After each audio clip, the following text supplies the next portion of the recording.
অনেক দিন থেকেই আমার একটা পাহাড় কেনার শখ, কিন্তু পাহাড় কে বিক্রি করে তা জানি না।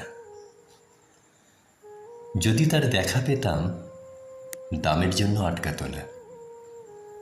আমার নিজস্ব একটা নদী আছে, সেটা দিয়ে দিতাম পাহাড়টার বদলে। কে না জানে পাহাড়ের চেয়ে নদীর দামই বেশি। পাহাড় স্থাণু, নদী বহমান। তবু আমি নদীর বদলে পাহাড়টাই কিনতাম, কারণ আমি ঠকতে চাই। নদীটাও অবশ্য কিনেছিলাম একটা দ্বীপের বদলে। ছোটবেলায় আমার বেশ ছোট্টখাট্ট ছিমছাম একটা দ্বীপ ছিল, সেখানে অসংখ্য প্রজাপতি।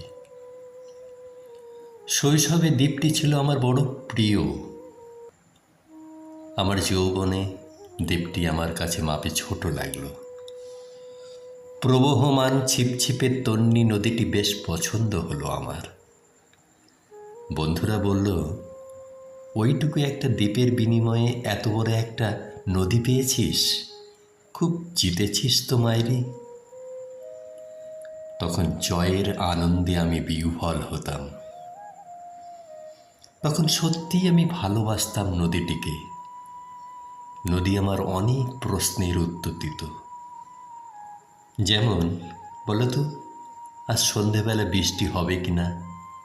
সে বলতো, আজ এখানে দক্ষিণ গরম হাওয়া। শুধু একটি ছোট্ট দ্বীপে বৃষ্টি, সে কি প্রবল বৃষ্টি, যেন একটা উৎসব। আমি সেই দ্বীপে আর যেতে পারি না।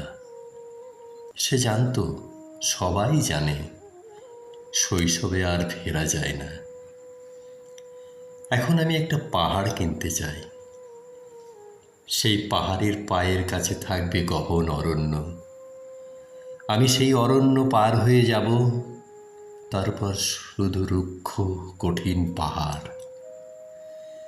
একেবারে চূড়ায় মাথার খুব কাছে আকাশ, নিচে বিপুলা পৃথিবী, চরাচরের তীব্র নির্জনতা।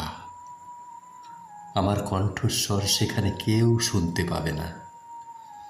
আমি ঈশ্বর মানি না, তিনি আমার মাথার কাছে ঝুঁকে দাঁড়াবেন না। আমি শুধু 10 দিককে উদ্দেশ্য করে বলবো, প্রত্যেক মানুষই অহংকারী।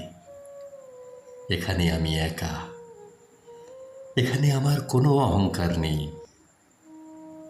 এখানে জয়ী হবার বদলে ক্ষমা চাইতে ভালো লাগে। হে 10 দিক, আমি কোনো দোষ করিনি, আমাকে ক্ষমা করো।